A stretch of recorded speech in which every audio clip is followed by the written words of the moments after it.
of their actions. The action-reaction behavior is the game of the chicken. It not only increase the possibility of accident over the East China Sea, but also provoke both sides' nationalism. What is necessary is crisis management, and for the crisis management, opening channels of communication is imperative. To this end, restoring this diplomatic and military contact between the two, such as the establishment of maritime contact mechanism, or through other third-party channels like the ASEAN, become critically important. And of course, it is not easy to say than done, yet this is becoming a prerequisite for mitigating the tension between the Japan and China. Thank you very much.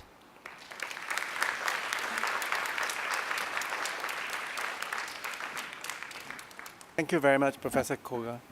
Our third and final speaker is Prof. Wang, as Peh Shing Huei earlier addressed him as Shifu. He's all of our Shifu. Prof. Wang is probably one of Singapore's most learned and wisest men, and a very dear friend. He's the rector of the Cinnamon College, chairman of the East Asian Institute, the Lee Kuan Yew School of Public Policy, and the Institute of Southeast Asian Studies. Gungwu, come and share with us your wise perspective on will there be another Sino-Japanese war?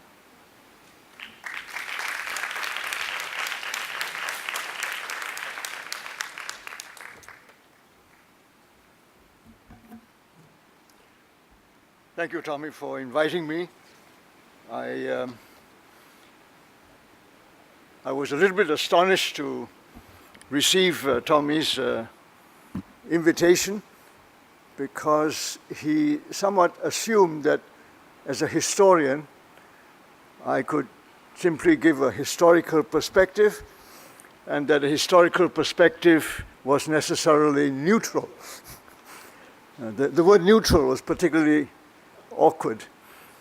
I don't think on matters of history it is easy to be neutral.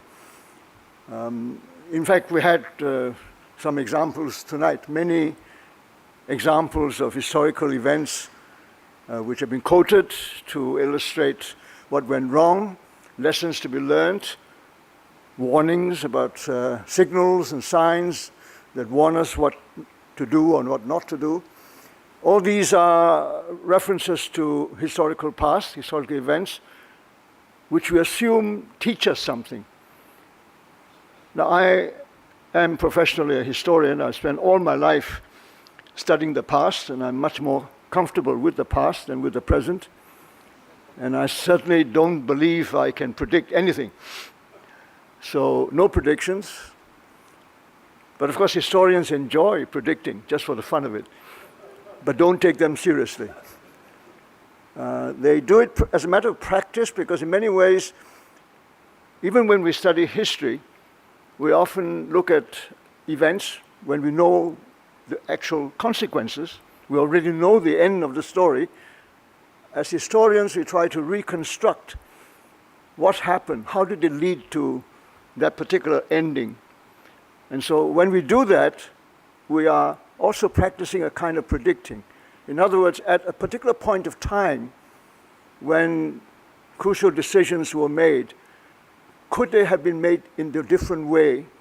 And had they been made in a different way, would the results have been different? You know, that sort of testing that we enjoy doing, and it's part of our learning, how we learn about history. Not really learning how to predict, it's just to learn how to study history. And that's what we do professionally. So I'm not really qualified here to answer this question. Will there be one? Will there be another one? No, I can't answer that. And I'm not saying that because I'm ducking it, because I can give you pat answers, but you won't believe me anyway. And I could say that it's unlikely, as we concluded earlier on. There will be skirmishes, there will be occasions where situation could look pretty bad, but it's unlikely as long as the leaders are rational. And these are all assumptions which we make. And we can only make assumptions about how people behave and why things happen, because we can never really understand why things happen. We can try to interpret afterwards, And we hope we can understand it better and hope that you'll help us understand the next time round. Unfortunately, there are many, many more examples I can think of where we don't learn and don't know how to interpret, how to anticipate the next time round. So let me just say that our two speakers earlier on have already referred to many examples of history. So in that sense, Professor Koh's asking me to talk about the historical perspective makes sense, and I will try and do that the best I can as a professional historian who recognizes that history has been used again and again over time, partly as a weapon, as a tool against somebody. You use historical examples to attack someone for as a bad example of something bad being done. You use it to justify what you want to do, what you plan to do, and what you're going to do anyway, and you want to find some historical analogy which would rationalize what you plan to do anyway. So there are many ways history is being used, or somebody would say not used, but really abused by people for different ends, and most of all for political ends. Now, that's quite common. And this is not something new. This has been done from the beginning of time. If you read history, every time something happens, you'll find people using some past example to justify what they were about to do or what they want to do anyway.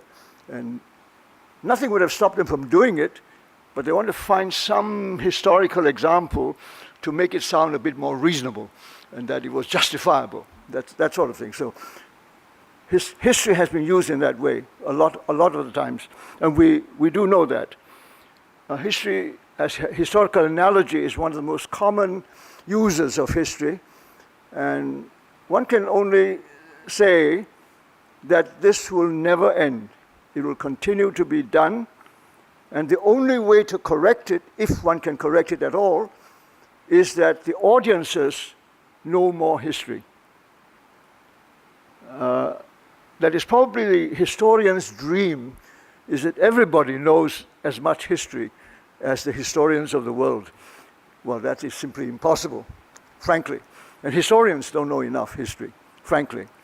But to have a world in which the vast majority of people don't know any history at all and are therefore totally innocent when those who use history to justify their ends can become very easily believed, because you don't know history anyway.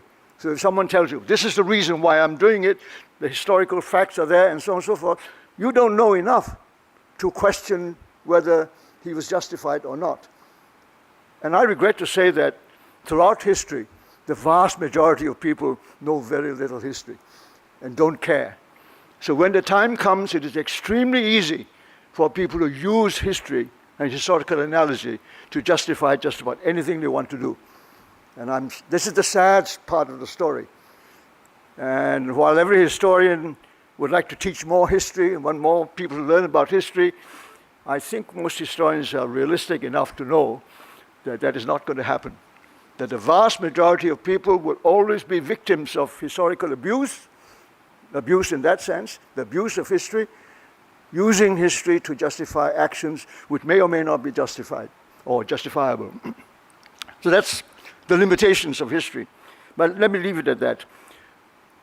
But the historical perspective of another Sino-Japanese war, I think, probably should best be, at least from my point of view, be treated by looking at the two that we've had. Professor Koh has mentioned it, Mr. Peh, and Dr. Koga has also mentioned it. There have been two clear-cut wars between China and Japan in 1894 and in 1937. And maybe we should just focus on that. Maybe the historical perspective is look at those two occasions where the wars did occur. Are there conditions and circumstances today which can be compared with it, or could be, our lessons could be learned from those two that could be applied to the situation today? I mean, these are the kinds of questions one may well ask. So let me take the first one, 1894-95. First of all,